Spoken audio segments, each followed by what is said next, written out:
할렐루야. 아멘. 아멘.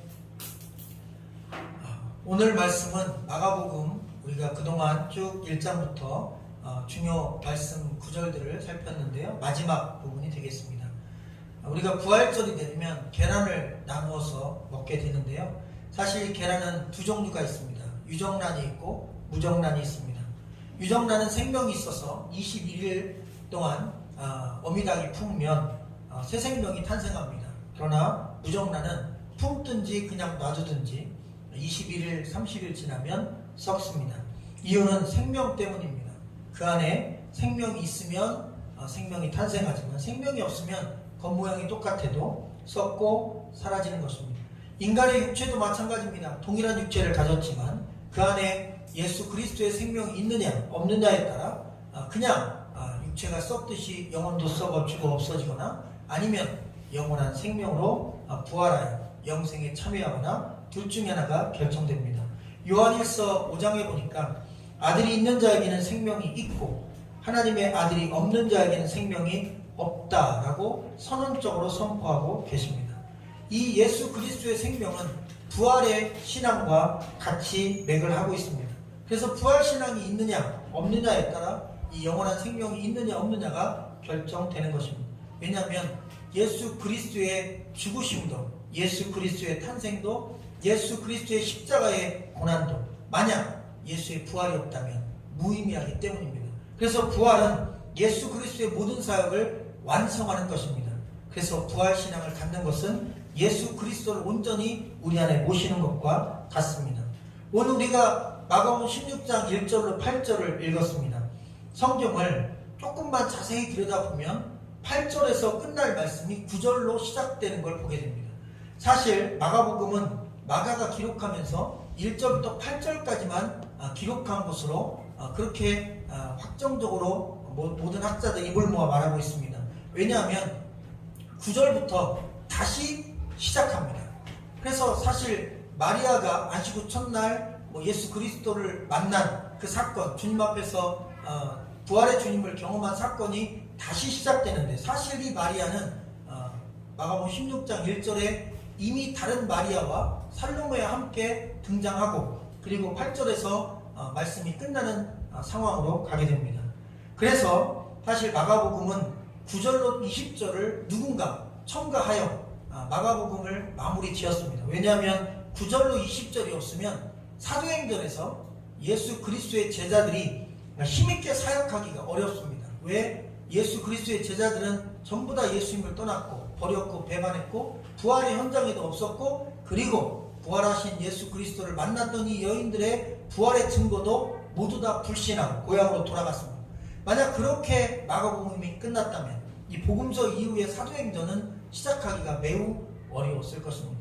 그래서 사실 마태복음도 마지막 28장이 부록처럼 붙어있는 것이고 그리고 이 마가복음도 16장 9절로 20절이 부록처럼 붙어있는데 이 말씀의 핵심적인 내용은 제자들이 사도행전 이후에 하나님의 귀한 사역을 넉넉히 감당할 수 있도록 회복시켜주는 메시지가 되겠습니다.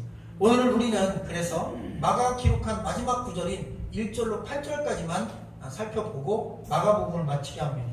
자, 1절 말씀을 여러분의 음성을 한번 읽어주시면 감사하겠습니다. 시작. 안식일이 지남에 막달라 마리아와 야고보의 어머니 마리아와 양육을 사다 두었다. 아멘. 자, 성경을 읽으며 우리가 참으로 헷갈리는 게 마리아입니다.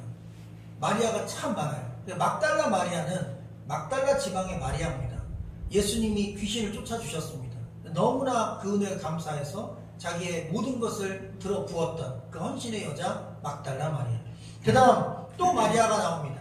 여기 1절에는 야고보의 어머니 마리아 이렇게 되어 있는데 앞장에서는 작은 야고보의 어머니 마리아, 또 어느 곳에는 요셉의 어머니 마리아 이렇게 두 아들을 둔 어머니로 나옵니다. 그리고 그 뒤에 살로메가 나오는데 사실 살로메는 그 아들이 이름이 또 야고보예요. 근데 그 살로메의 아들 야고보는 성경에 큰 야고보라고 써 있습니다. 하나는 작은 야고보의 엄마고 하나는 큰 야고보의 엄마입니다. 이름이 동일한 사람이 많아서 그런 상황이 벌어집니다. 어쨌든 세 여자가 두 명의 마리아와 살로메가 1절에 등장합니다. 근데 이분들이, 이 세 여자분들이 15장에서 어떤 역할을 감당하냐면, 제자들이 다 예수님을 십자가 지시는 상황에서 떠났거나 멀찍이 아주 먼 곳에서 몰래 숨어서 볼 때, 이 여인들은 다른 수많은 여인들과 더불어 예수님의 십자가에 못 박히는 현장을 꿋꿋이 지켜냈습니다. 여러분, 그리고 그것으로 끝나지 않습니다. 이 세 여인이 그것을 지키고 나서 막달라 마리아와 작은 야고보의 어머니 마리아, 이 마리아는 앞장에 요새의 어머니 마리아 이렇게 기록되어 있어서 헷갈릴 수 있는데, 사실 그 요새는 요셉과 동일한 발음입니다. 이 요셉과 작은 야고보의 어머니인 마리아가 동일한 인물이니까 막달라 마리아와 이 마리아 두 사람이 아리마대 사람 요셉이 총독에게 가서 예수 그리스도의 시체를 달라고 당돌하게 요구합니다. 그리고 총독은 그 요구를 들어줍니다. 당시 파워풀한 힘이 있었던 사람입니다. 그래서 그 시신을 원래는 그냥 노상에 방치했다가 짐승의 밥으로 주고 절대로 묻어주지 않습니다. 그래서 십자가 처형을 받은 사람은 무덤이 없는 겁니다. 왜? 짐승이 다 물어뜯어 먹기 때문에 그냥 길바닥에서 다 뼈조각까지 사라지는 비참한 운명으로 끝납니다. 그렇게 되지 않게 하려고 예수의 시신을 달라고 요구한 것입니다. 유력한 인물 아리마대 사람 요셉이 가서 구합니다. 그리고 그 시신을 빈 무덤에, 장사를 지내지 않은 무덤에, 동굴에 갖다 모셔놓고 동굴문을 굴려서 닫았습니다. 그런데 그 현장에 15장 끝절에 보면 막달라 마리아와 요새의 어머니, 다시 말하면 작은 야고보의 어머니 마리아가 그 현장을 지켜봤다는 거예요. 가만히 말씀을 드라마틱하게 묵상해 보면 이렇습니다. 예수님의 십자가의 죽음을 목격했어요. 처음부터 끝까지 그 긴 시간 함께 했어요. 그리고 예수님이 이 짐승에게 뜯기지 않도록 지켜줬어요. 그리고 그때 이 여인 세 사람은 십자가 밑에 계속 있었던 거예요. 계속 있다 보니까 로마 군병들이 왔어요. 아리마대 사람 요셉이 같이 왔어요. 그리고 시신을 내려요. 물어봤어요. 그랬더니 시신을 다행히 장사 지낼 수 있도록 허락을 받았다는 거죠. 그리고 그 은밀하게 치러지는 장례 행렬에 이 여인들이 따라갔는데, 살로메는 왜 안 갔는지 모르겠지만 마리아 2명만 갑니다. 살로메는 함께하지 않았어요. 그리고 그 마리아 두 사람이 가서 그 무덤이 어디인지, 위치가 어디인지를 확인하고 돌아옵니다. 그리고 살로메와 두 마리아는 하루 동안 움직이지 못합니다. 왜? 그 저녁부터 안식일이 시작되었습니다. 우리나라는 아침부터 저녁 때까지가 하루로 계산하지만 이스라엘 유대인들은 저녁부터 저녁 때까지 하루입니다. 예수님이 못 박혀 돌아가신 그 밤 저녁, 바로 그 저녁 해질 때부터 다음날 해질 때까지 안식일이라 밖으로 돌아다니면 안 됩니다. 그래서 무덤의 위치만 확인하고 집으로 돌아와 아무것도 못하다가 오늘 1절 말씀 보니까 향품을 사두었다라고 하는 이야기를 보니까 안식일이 끝나자마자, 그러니까 지금으로 얘기하면 토요일날 저녁이 되겠죠. 토요일날 저녁 때 급히 나가서 아마 밤에 연 향품 사는 곳에 가서 향품을 사온 거예요. 그리고 잡니다. 그리고 일요일, 주일날, 안식구 첫날이 주일 아닙니까? 그 안식구 첫날인 주일 해 뜨기 전, 새벽에 동 뜨기 전에 이 세 여자가 향품을 가지고 전날 두 마리아가 위치를 확인했기 때문에 살로메까지 인도해서 세 사람이 가는 장면입니다. 바로 그렇게 가서 무덤 앞에서 향품을 가지고 서 있는 장면으로 이 마가는 16장을 시작합니다. 16장의 주인공은 이 여자 3명입니다. 그 전날에 예수 그리스도의 십자가를 끝까지 지켰습니다. 남들은 무섭고 두려워서 심지어 제자들 목숨 걸고 함께하겠다고 하던 제자들도 목숨을 잃을까봐 무서워 다 떠났는데 이 여인들은 두렵지 않게 끝까지 지켰습니다. 그리고 그 예수 그리스도의 시신의 향품이라도 발로 디디려고 지금 그 무덤 앞으로 나간 겁니다. 걱정은 하나 있었어요. 그 무덤의 돌문을 남자 장정 서너 명도 옮기기가 어려울 정도로 무거운 문이고, 또 이 돌문이 약간 밑으로 다운돼 있어가지고 밑으로 딱 내려놓으면 도로록 굴러가 있고, 그것을 다시 끌어내려면 위로 굴려서 올려야 되는 구조기 때문에 웬만한 힘으로는 그게 안 되는 겁니다. 그래서 여러 명의 장정들이 낑낑거려야 반드시 옮길까 말까인데, 근데 그 돌문이 열려 있었다고 말씀은 기록하고 있습니다. 당시에 이 빈 무덤을 목격한 여자는 3명입니다. 당시 유대 문화에서는 여자는 증언을 해도 그게 설령 진실이라고 해도 그 진실이 받아들여지지 않았다고 합니다. 여자는 인간으로서 아담으로서의 존엄성이 없었기 때문에 인간의 존엄성을 갖지 않은 인간 같지 않은 인간이 어떤 말을 해도 그 말은 믿지 못한다는 거예요. 그래서 심지어 여자가 어떤 피해를 받더라도 남자 두 사람이 짜고 저 여자가 나에게 사기쳤다, 저 여자가 나를 유혹했다, 이렇게 남자 두 명이 얘기하면 무조건 그 여자는 남자 두 명의 증언에 의하여 처벌받는 정말 인권 유린되던 악한 시대였습니다. 그런데 그 악한 시대에 마가는, 성경은, 하나님은 증인으로 여자를 선택합니다. 여러분, 너무 파격적이지 않습니까? 만약 성경 말씀을 사람들이 더 믿게 하려면 증인으로, 기왕이면 남자를 세워야 돼. 왜? 남자의 증언을 믿는 시대에 왜 여자 증언 안 믿는 시대인데, 그 여자 증언 안 믿는 시대에 굳이 하나님은 이 세 여자를 증인으로 선택했을까? 여러분, 이 말씀 속에서 보면 부활이 진짜라는 확신이 듭니다. 만약 부활이 가짜라면 그 가짜를 진짜로 포장하려면 남자를 증인으로 반드시 세웠어야 합니다. 그런데 부활이 진짜고 확실하기 때문에 여자가 증인이든 남자가 증인이든 관계없는 겁니다. 왜? 진리니까요.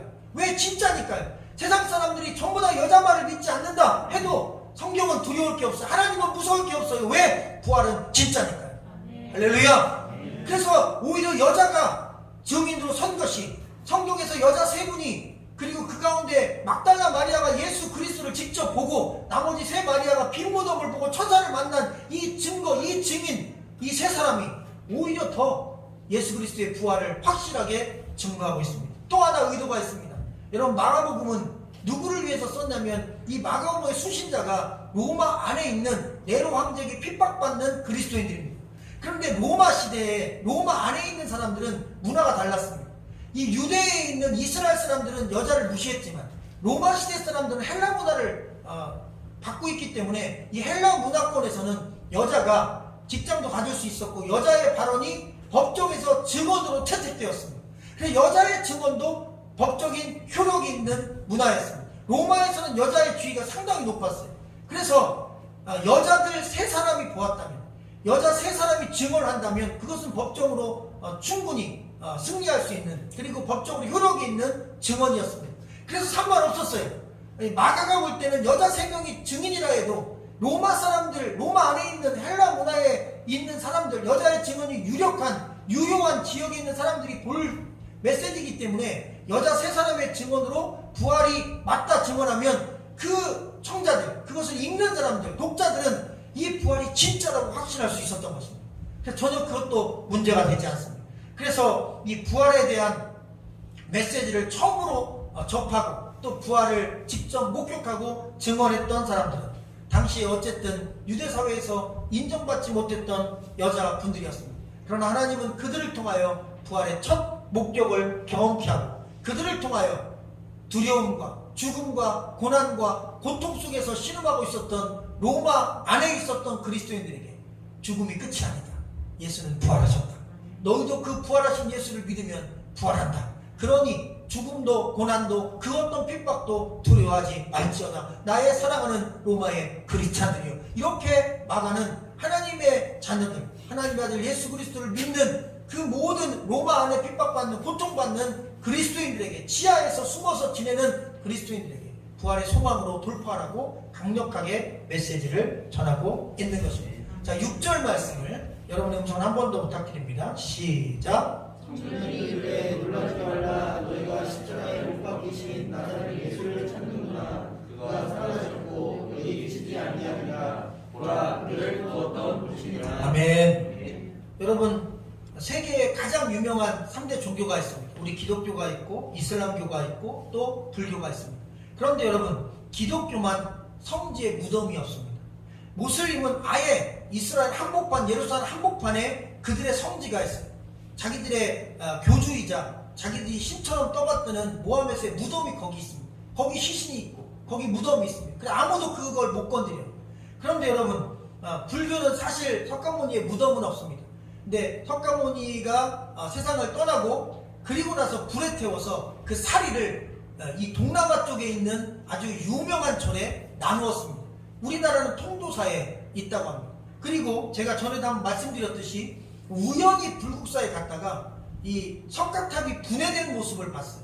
한 700년, 800년에 한 번씩 석가탑을 분해했다 조립해야 되는데 그 석가탑 안에 호리병이 하나 나왔는데 그 호리병 안에 석가모니의 인진사리가 들어있었던 거예요. 그러니까 우리나라는 불국사와 통도사에 이 석가모니의 사리가 들어있는 거예요. 뼈가 들어있는 거예요.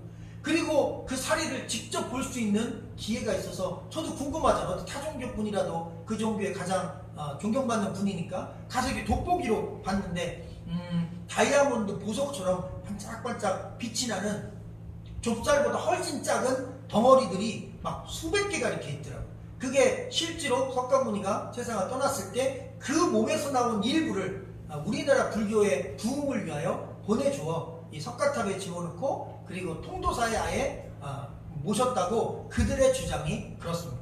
그래서 저는 확신했습니다. 모슬림도 그리고 불교도 다 종교의 최고 어른들이 돌아가셨어요. 세상을 떠나신 것입니다. 무덤이 있습니다. 그들의 뼈 조각이 남아있습니다. 확실히 죽은 게 맞습니다. 근데 기독교는 없습니다. 무덤이 없는 종교입니다. 기독교는 성지가 무덤이 아닙니다.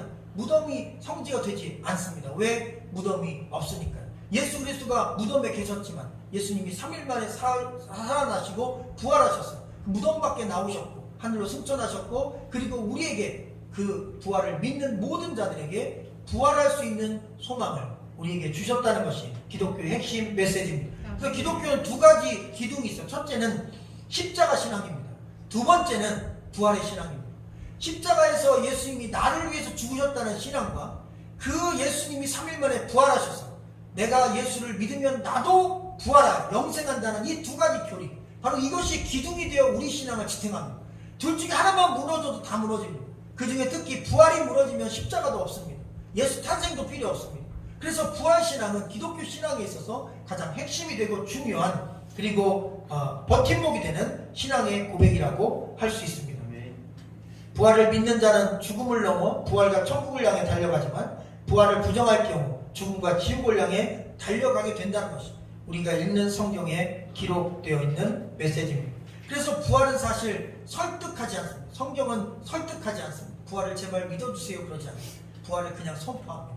여러분 이 하나님 말씀은 그냥 선포인 거예요. 하나님의 말씀에 선포인 거예요. 설득과 선포는 다릅니다. 설득은 사람을 어떻게든지 이 주장하는 내용 안으로 끌어들이려고 하는 것이고 선포는 이게 진리니까 믿고 안 믿고는 당신이 선택하십시오. 그러나 이것이 진리입니다.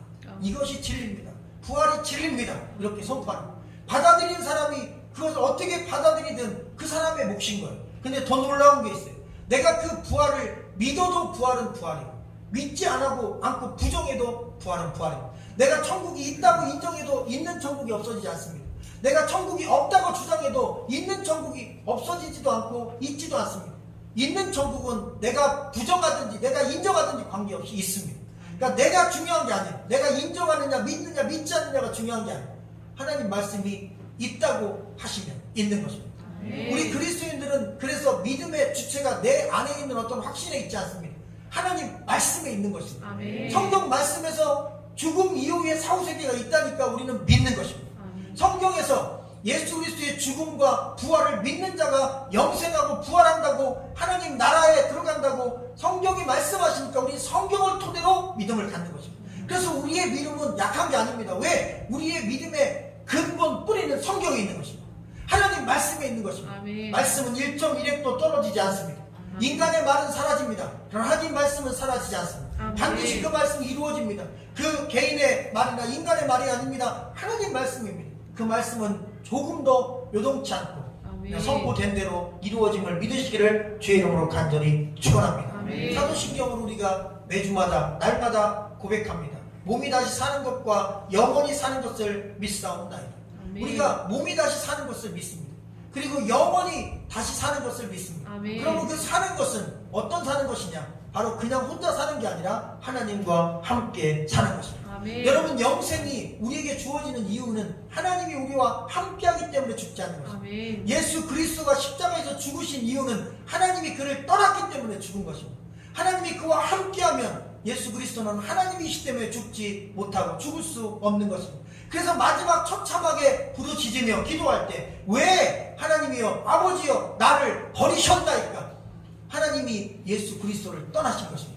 예수 그리스도 안에서 하나님이 떠나시고 그 신성이 사라지자 인간 예수는 십자가에서 초라하게 죽을 수밖에 없었던 것입니다. 그리고 그것이 하나님께서 이 땅에 인간으로 오신 목적이었습니다. 철저한 인간이 되어 우리 죄를 대신하여 죽기 때문에 우리가 그 예수 그리스도의 죽으심으로 말미암아 구원을 얻고 죄사함을 얻는다는 것입니다. 그래서 여러분, 이 부활신앙은 우리에게 힘을 줍니다. 죽어도 다시 산다는 믿음을 주기 때문입니다. 죽어도 다시 산다는 믿음보다 더 위대한 것은 없습니다. 이 믿음은 모든 환경을 뛰어넘습니다. 모든 고난을 뚫고 지나가게 합니다. 홍해바다를 가르고 가게 합니다. 여리고를 밟고 지나가게 합니다. 골리앗을 여러분 쓰러뜨리고 지나가게 합니다. 왜? 강하고 담대한 마음을 주기 때문입니다. 이 부활신앙의 유익은 나는 죽어도 다시 산다. 그리고 그래서 나는 죽어도 좋다. 그러니 한번 해보자. 한번 살아보자. 이런 마음을 갖게 됩니다. 그리스도인들은 부활신앙을 통하여 어떤 환경과 상황에서도 절대적인 절망에 빠지지 않습니다. 왜? 죽음보다 더 큰 절망은 없습니다. 그런데 그 죽음도 주님이 이기셨습니다. 그 죽음을 이기신 주님을 믿는 것이 부활신앙입니다. 그래서 우리 안에 이 신앙이 확고부동할 때 우리는 우리에게 주어진 환경 속에서 그 어떤 환경을 만나도 이겨내고 승리할 수 있다는 것입니다. 아멘. 지금 저와 여러분이 이 명절 연휴 기간에 여기 있다는 사실 자체가 하나님의 은혜입니다. 아멘. 할렐루야. 아멘. 부활의 메시지를 믿고 또 그 메시지가 믿어진다면 그것보다 더 큰 은혜는 없는 것입니다. 이 땅에 살아가면서 우리가 받은 축복 가운데 하나님을 믿을 수 있는 축복, 그분이 내 죄 때문에 죽었다는 사실이 믿어지는 축복, 그리고 그분이 살아나셨다는 바로 그 사실이 믿어지는 축복. 왜? 부활은 상식이 아닙니다. 부활은 과학이 아닙니다. 부활은 생명공학이 아닙니다. 부활은 자연질서도 아닙니다. 그렇기 때문에 상식적인 생각으로는 믿어지지 않습니다. 지식을 가지고 대입해도 이건 답이 없습니다. 그 어떤 생명공학으로도 부활은 납득이 되지 않습니다. 예수 그리스도의 부활을 제자들이 믿지 못했다고 성경에 써 있어요. 그런데 사람들은 예수님의 부활을 믿지 못한 제자들을 참 믿음이 없다고 비판합니다. 근데 그렇지 않습니다. 말씀을 묵상해 보니까 그들이 못 믿은 이유를 알겠어요.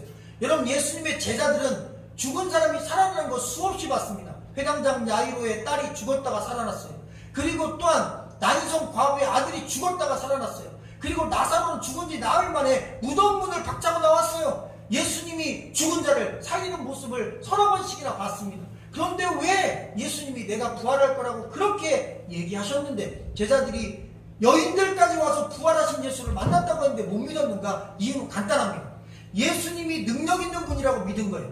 그래서 예수님이 살아계실 때 예수님이 죽은 자를 살릴 수 있다는 믿음은 다 갖고 있었어요, 제자들이. 그런데 그 능력 있는 예수님이 돌아가시니까 그들의 믿음도 무너진 것입니다. 그들의 믿음은 예수님의 육체를 의존하는 믿음이었던 것입니다. 그들의 믿음은 눈에 보이는 예수 그리스도를 의존하는 믿음이었던 겁니다. 그래서 여러분, 눈에 보이는 살아있는 예수 그리스도를 믿는 믿음에서, 눈에 보이는 믿음에서 보이지 않는 하나님의 말씀을 믿는 그런 믿음으로 전환해야 되는 것입니다. 그것이 바로 부활신앙인 것입니다. 우리는 부활을 본 적도 없습니다. 죽은 자가 살아나는 거 본 적 없어요. 우리는 천국을 본 적도 없습니다. 눈에 보이지 않는 것 뿐입니다. 그런데 믿습니다. 그게 바로 부활신앙인 것입니다. 아멘. 아직 예수 그리스도의 제자들은 그 신앙의 단계에 이르지 못했던 것입니다. 보이지 않는 세계를 확실히 믿지 못했던 거예요. 보이는 예수님만 믿었던 거예요. 그분만 계셨어도 우리가 죽지 않을 텐데, 그분만 계셨어도 우리가 흩어지지 않을 텐데, 아니요, 우리는 눈에 보이는 교회를 믿지 않습니다. 눈에 보이는 목회자, 목사 믿지 않습니다. 눈에 보이는 믿음 좋은 장로님, 권사님 믿지 않습니다. 눈에 보이는 누구 아닙니다. 보이지 않는 말씀을 믿는 것입니다. 보이지 않는 하나님 나라를 믿는 것입니다. 보이지 않는 부활 신앙을 품는 것입니다. 보고 믿는 자보다 보지 않고 믿는 자가 더 복되도다 말씀하셨습니다. 마리아가 부럽지 않습니다. 우리도 부활하신 예수님을 눈으로 직접 봤다면 다 믿었을 것입니다. 부활하신 예수님 마리아야 부르듯이 영광아 불렀으면 여러분 어떻게 안 믿겠습니까? 부활하신 예수님 영광주의 눈앞에 나타났는데 꿈에만 나타나도 믿지 않겠습니까? 그런데 실제로 나타나서 내 몸을 만져봐라, 내 못자국에 손을 한번 넣어보고 창자국에 손을 한번 넣어봐라, 만약 그렇게 도마에게 나타난 것처럼 우리에게 나타났다면 우리가 못 믿을 게 어디 있겠습니까? 그러나 우리 중에 어느 누구도 예수님을 본 적도 만진 적도, 그리고 부활의 그 놀라운 아침을 마리아 두 명과 살로메처럼 가서 직접 빈 무덤을 확인한 적도 없습니다. 그런데 예수님을 믿고, 그리고 그 믿는 믿음으로 이 연휴 기간에 주님의 전에 나와 예배드리고, 또한 나오지 못하지만 영상으로라도 본인이 삶의 자리에 있는 곳에서 함께 예배하는 우리 예배 가족이 있습니다. 얼마나 놀라운 은혜입니까? 믿어진다는 것입니다. 할렐루야. 믿어지는 게 은혜입니다. 믿어진다면 이미 여러분과 저는 이 지구상에 있는 모든 사람을 통틀어 가장 큰 축복을 받았다는 사실을 믿으시기를 주의 이름으로 간절히 축원합니다. 로마에서 핍박받는 성도들에게 마가는 메시지를 전해주는 겁니다. 이 로마의 성도들이요, 그대들이 직업도 잃고 가정도 다 뿔뿔이 흩어지고 지금 목숨이 위협을 받아 땅굴에 들어가 있고 카타콤에 들어가 있고 또 도망다니고 있고 핍박을 당하고 있고 심지어 순교한 사람도 있어. 뭐 너무 많은 걸 잃었다 생각하지만, 손해봤다 생각하지만 아니라는 거예요. 기독교의 결론은 죽음이 아니라 부활이라는 거예요. 그래서 우리 그리스도인들은 믿음을 갖고 신앙을 갖고 예배하며 살아갈 때 우리의 끝은 죽음과 함께 절망이 아니라 부활과 같은 소망이기에, 그 어떤 고난도 끝은 부활이요, 그 어떤 희생도 끝은 부활이요, 천국이요, 영생이니 그러니 두려워 말라는 것입니다. 힘을 내라는 것입니다. 땅바닥에서 빛이 없는 게 아니고 어둠이 임했다고 해서 구름 안에 있는 이 세계가 땅바닥에서 저 구름 위에 태양이 없는 게 아니고, 한 번도 태양은 없어진 적이 없고 그 빛은 잃은 적이 없고 구름이 잠시 가렸을 뿐이니 그 태양이 존재하는 걸 믿듯이 하나님이 함께함을 믿으라는 메시지가 바로 이 마가복음의 메시지인 것입니다. 여러분, 마가는 마지막 16장 말씀을 통하여 로마의 크리스찬과 지금 현재 믿음생활하고 있는 2000년이 지난 지금 이 시대의 우리들을 향하여 기독교의 결론은 고난이 아니라 부활임을 분명히 밝혀주고 있습니다. 그 신앙과 믿음이 이 귀한 시간에 우리의 마음과 영혼에 가득 넘치기를 주의 이름으로 축원합니다. 요한복음에 기록한 말씀처럼 나는 부활이요 생명이니 나를 믿는 자는 죽어도 살겠고 무릇 살아서 나를 믿는 자는 영원히 죽지 아니하리니, 이것을 내가 믿느냐 주께서 말씀하실 때 아멘 주여 믿습니다. 내가 부활하신 주님을 믿습니다. 믿음의 은혜 주셔서 감사합니다. 고백할 수 있는 부활의 산 신앙을 가지시라는 하나님의 말씀이었습니다. 기도하겠습니다.